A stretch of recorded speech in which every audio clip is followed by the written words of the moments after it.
Good day everyone, so hope you're doing really well. The video title is a bit strange, but by the end of it, hopefully you'll understand what I'm really trying to get at here. Basically, by saying that Genshin Impact is currently in the best state it has ever been, we're not saying it is in the best state it could have been. There's a big distinction right there, and ultimately, that's why I think people have kind of quit the game. So let me try and put this to you in a bit of another way. Currently in Natlan, we've seen a lot of quality of life changes that have come through. We've seen better character models in terms of just their presentation, abilities, and combat. We've gotten double Primogem rewards for exploration, shorter story quests and overworld quests, sharper character interactions. Just objectively, compared to last year and the pre-Natlan era, things have improved in Genshin. There's no arguing it, there's no denying it. But what people are arguing for, and I think this is where a lot of people would agree, is about the nature and the direction of these improvements and changes. Because a key part here is that a lot of these improvements are not necessarily pro-player changes, rather they are changes that the company's making in order to get a higher profit. Certainly from the Novikansi Lali banner, we've kind of seen how that plays out. But here is something that is kind of odd to me, because when Withering Waves came out, a lot of people started making comparisons because you've got these two open world gacha games. But for me, if you roll back time a bit to when Fontaine came out, myself and other people saw all of this from a mile away. No Withering Waves needed. So let me kind of explain to you why we're in this weird situation with Natlan and why people are unhappy. So way back when Fontaine came out, I pointed out a big problem, and that is the fact that the Numa and Osia mechanics that were introduced were of such a nature that they forced you to get the newest characters. They gave you combat advantages by disabling shields against certain enemies, and obviously those enemies would have been put into the Spiral Abyss as they were.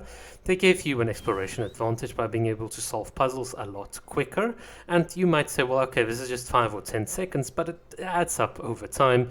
But even more so, they also allowed you to get extra movement abilities, being able to dolphin dive out of the water, and so on. Basically, the entire Numa and Osia mechanics were kind of a way to give characters region exclusive mechanics that benefited them, and this was really irritating to me at the time because I felt that this is not the right pro player focus and direction for Genshin to go into.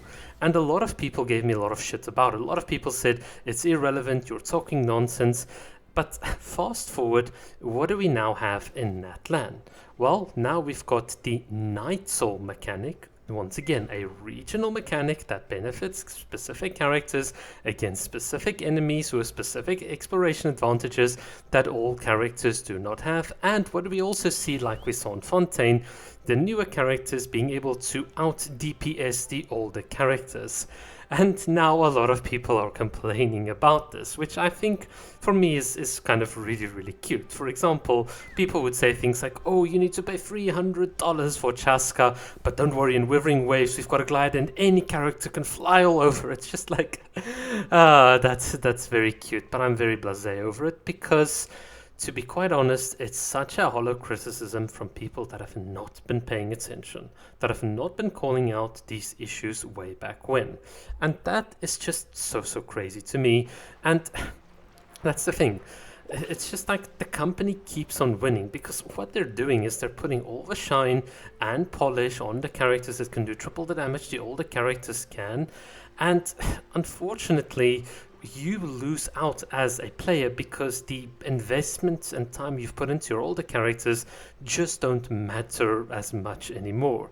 You get all of these wonderful new things, the best state of the game it is currently in, but to be quite honest, you're not getting out a lot of real player focused content. If you drill it down deeply, you're not getting that new refreshing gameplay experience. Well, you are getting it, but you're only getting it because the current experience up until that point was kind of like a bit hollow. And this is where I think we've really dropped the ball as a community, and especially the Genshin content creators, because they haven't been holding Genshin Impact to account. And that is the big thing. Now, basically, to kind of put it this way, saying Genshin is bad, Withering Waves is artifact loadouts and flying, that's not holding the company to account. Shit talking Genshin is not holding it to account. The way you hold these developers to account is by not talking about the game, by not engaging. Apathy is a lot stronger than hate, because hate encourages dialogue, which ultimately encourages Genshin Impact to occupy a larger mental market share in their players' minds. And that is how the company wins. So the best way to break this cycle is just to be like, oh, Genshin devs, the onus is on you. Whatever you do, I don't care. And you've got to force the company, genuinely. You've got to force the Genshin devs to such a point that they create systems and pro player mechanics in a way that we cannot ignore them. This whole constant thing of hating Genshin, Withering Waves versus Genshin, it's old, it's unproductive, because it's not going to enable any of the proper changes that you're hating Genshin for. So yeah, you might be like, where are my artifact loadouts? Why can't all my characters fly or whatever? Genshin's going to listen to that. They'll implement those changes, but they'll implement them in a way that only benefits the company in the long run, while keeping the sugar and the kind of like wrapper just to kind of draw players in. They kind of make they make a fundamental change, but on the surface of it, players be like, oh, Genshin's so good and whatever. It's just like, guys, we can't keep falling for this as a community.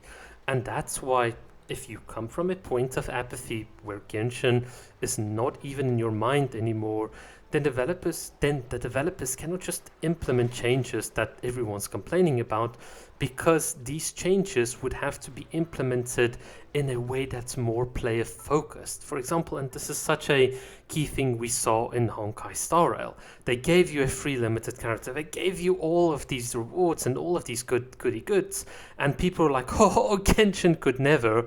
But meanwhile, the developers clawed all of that back by introducing HP inflation, shit quality of story and writing, and now all of a sudden a lot of people are complaining about it, and yet you could have seen all those things in Honkai Star Rail from a mile away.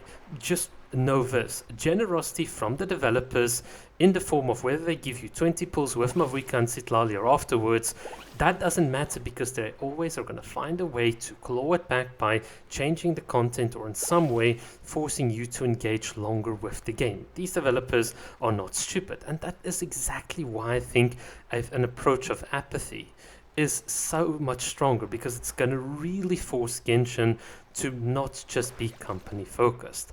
In any case, I mean, I hope that kind of distinction is clear, because I can promise you, one thing I've learned, and even as someone that works outside of the gaming industry in a separate company, is that companies and corporates will absolutely do whatever they can. Any piece of feedback you give to them in any kind of way, they will twist to benefit them. So seriously, we need more pro player choices. And that's why I talked a bit about the Fontaine situation. Because I criticized the game at that point because I saw the direction that it was going in. I didn't like it because it promoted the product and not how you can use the product. In other words, all of the characters and getting a good time spent in the Genshin Impact world. In other words, you want to get a good bang for the buck in terms of the amount of time and effort and enjoyment you need to put into the game, and getting that balance right is the developer's responsibility, and yet they are not doing it. So yeah, I mean, we can go on a bit about this, but I think let's just talk a bit about a couple of pro player things that I think Genshin can do for us. For example, I think if you've been playing for a year, you should get a token, and that token should be used to redeem any limited 5-star character that's ever been released and ever will be released in a special store. And you will then have the developers come out and say, with this token, we promise that we will not power creep the game for the next 3 years. A statement from them coming out just like that, with a choice, with a reward to kind of be pro player, that's what we need. We don't need rewards that are ultimately just going to be another way for the developers to get you hooked into their game, and then they're just going to claw it back through scummy tactics. I really need to kind of emphasize this point because people keep on falling for it. I think, for instance, here's a very, very good example. For me, the idea of capturing radiance is such a shitty mechanic. Now everyone's like, oh, but what do you mean? It's a 55-45 on all of your wishes. It's not. Watch my video. I made a video that's got over 100,000 views of exactly how that system works. It's a bunch of backloaded probabilities that can trick you into thinking your odds are better than they are, and hence you end up spending a lot more money than you think because you expect to get the characters a lot more quicker than what the game actually gives it to you. For example, this is exactly what I mean. On the surface of it, capturing radiance, you won't lose as many 50-50s. Wow! But the reality is the developers and how they implemented were very, very sneaky. So this is what I want to then perhaps say in conclusion. What you want to do to enact change is not to constantly hate on the game, but to burn the game in terms of server costs. Don't engage on social media. Force their hand. I know it's not the easiest route. I know that it's not going to be easy for content creators, but because you can't milk the game, you can't milk the hate, because being apathetic is just such a it's almost like it's the harder choice, but it's the right choice for you to do. It's harder because how do you disengage from something that you've been pretty much addicted to for over 4 or 5 years? But it's genuinely the only way. So once again, I want to reiterate this video's title. Genshin Impact is in the best state it's ever been, and that's why players are quitting. And the reason is simple. All of the practices and changes we've seen are fundamentally not pro player, but pro company. And if the Mavuika and Sitlali banner revenues are to be believed, or even if we cut those in half and assume it's only like 50 million whatever, the company's certainly winning and we are not. So hopefully that gives you a bit to think about.